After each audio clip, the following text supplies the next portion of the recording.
Hi, and welcome back to another episode of Ethical Consumer, the channel where we talk about all things ethical and uncover some unjust business practices of companies that you probably want to avoid. This month, we're talking about fast fashion and how you can fight it this secondhand September, the annual month-long campaign that promotes donating, reusing, rewearing, and restyling your clothes.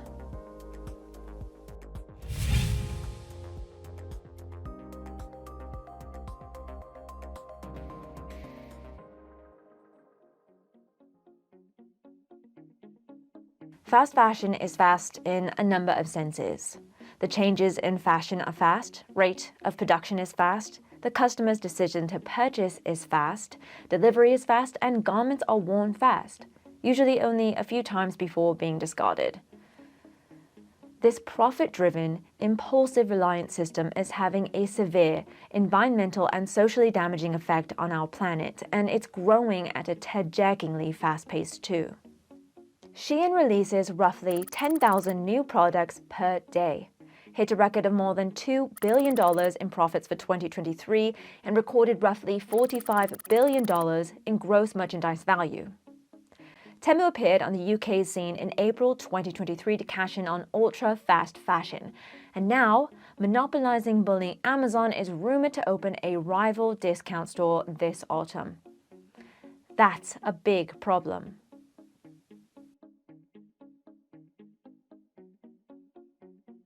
From growing cotton and dyeing yarn to producing a finished item of clothing, each stage of the fashion process comes with environmental costs. In the UK alone, our clothing has an annual carbon footprint of 26.2 million tons. That's equivalent to the yearly emissions of over 2 million people. Fast fashion brands have also contributed to the erosion of workers' rights by pressuring factories, typically in offshore developing countries, to produce goods as quickly and as cheaply as possible. This drive to produce garments at an incessant pace has led many UK fast fashion companies to reshore clothing production to the UK. Leicester has become a central hub for clothing production, and many of the scandals associated with workers' rights in the UK have been found in factories in the city. The UK Waste Action charity WRAP has found that extending the life of our clothing is the #1 action the UK fashion industry should take when it comes to sustainability. So when we buy secondhand and repair our clothes, not only do we avoid all these unethical and unsustainable issues, we're also contributing towards positive change in this sector.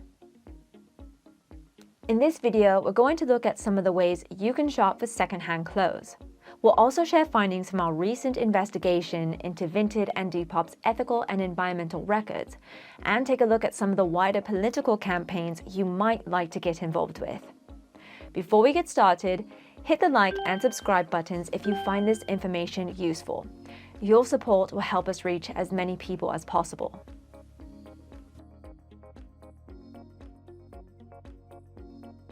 Fast fashion is a big problem. But the good news is it's really easy for consumers to take meaningful, positive action in this area. Unlike tackling the complex issues around the oil and gas industry, which relies on mass global infrastructure change, issues within the fashion industry can be avoided by simply not buying new clothes. I know, it's so simple it sounds silly, but it can be trickier than it seems. Not buying new can be daunting, and I get it because I'm the same. I love to treat myself to new clothes now and then there's the necessity to buy for functionality like outdoor and active gear or special occasions and shoes. Thankfully, it's now easier than ever to buy secondhand clothing with the rise of online secondhand selling platforms. It's no wonder the secondhand market is growing. Our Ethical Markets Report 2023 found sales of secondhand clothes increased by 49% in 2022, and we rated secondhand clothing shops and apps for the first time in our recent Ethical Clothing Guide. Oxfam, Rocket, Cow, Pre-Worn, Thrifted, and found all to have similar ethics scores with only 3 points between the top and the bottom. If you want more information about what makes these brands ethical and what we mark them down for, head over to our guide where you'll find all our research. In both guides, we summarized what they offer: clothing for men, women, and children, and materials used, all in a handy table. Check it out in the guide here. We also looked at high street charity shops, including British Heart Foundation, Oxfam, Salvation Army, and more.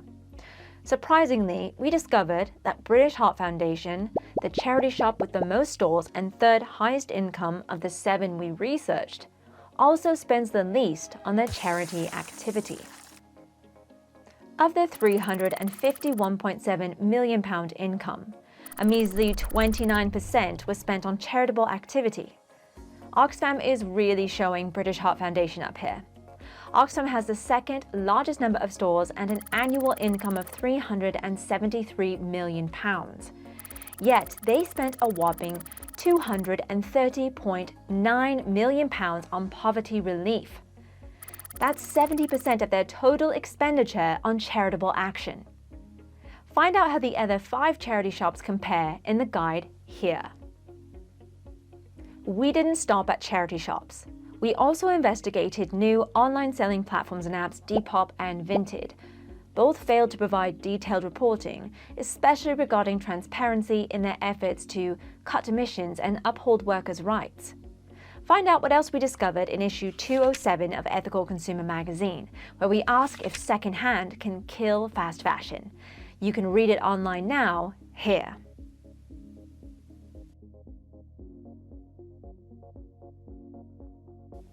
Another way to reduce the amount you buy is to extend the life of the clothes you already own. Holes can often be patched or darned, bobbles on jumpers carefully removed using a razor, and misshapen items can be taken in or reshaped using a sewing machine. Changing this relationship with our clothes opens up a whole new world of opportunity.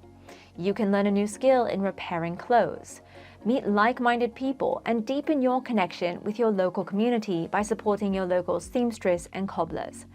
From repair workshops to repair cafes, there are plenty of options to explore. One of our co-op working members recently went to a sashiko workshop and learnt the traditional Japanese art of hand stitching and repairing clothing using visible stitches and patchwork. Have you been to any workshops recently? Or maybe you're hosting one? Let us know in the comments below. We'd love to hear about it.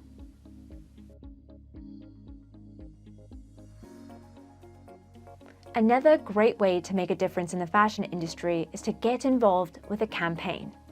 We've long recognized that consumer decisions, particularly around climate change, are so dependent on frameworks set by governments and companies that it isn't particularly helpful to look at consumer choices or personal carbon footprints in isolation. In 2021, we quoted Mike Berners-Lee, a researcher, writer, and professor on all things carbon footprinting. He felt that individuals should balance efforts between political action and consumption reductions at a ratio of around 60-40. So, although it's vital for us to reuse and reduce our consumption of everything, including clothing, it's arguably more important for us to get involved in a political campaign. That is, if you're motivated to make real change happen. From personal challenges to advocating for policy change, there are plenty of ways to get involved, and plenty of organizations are doing great work to fight the injustices carried out by the fashion industry.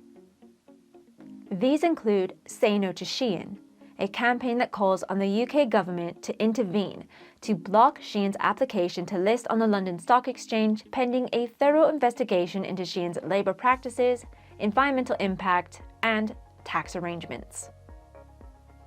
Their petition, which all UK citizens can sign, also demands the UK government introduce legislation enforcing mandatory social and environmental due diligence for corporations. We've put a link to the petition in the video description below. Labour Behind the Label is a campaign that works to improve conditions and empower workers in the global garment industry. They have plenty of consumer actions to take part in. Check out the website to find out ways you can get involved. Oxfam's Secondhand September is a campaign that promotes donating, reusing, rewearing, and restyling your clothes during September and beyond. And Fashion Revolution, founded in the wake of the Rana Plaza disaster in 2013. It aims to end human and environmental exploitation in the global fashion industry. We've listed the links to all of these campaigns in the description below. If you know of any others, let us know in the comments. So there you have it, our best advice on how to fight fast fashion. We'd love to hear from you too. Do you have any tips on how to cut out fast fashion? Let us know in the comments below. And don't forget to hit the like and subscribe buttons to stay up to date with our channel. If you want to stay informed about ethical issues, then join our mailing list. Follow this link and sign up for a weekly newsletter. You'll also receive a free digital copy of the Ethical Consumer magazine. Join our online community and stay up to date with the latest ethical news. Discover sustainable brands and make informed choices that align with your values. Thanks for watching and see you next time.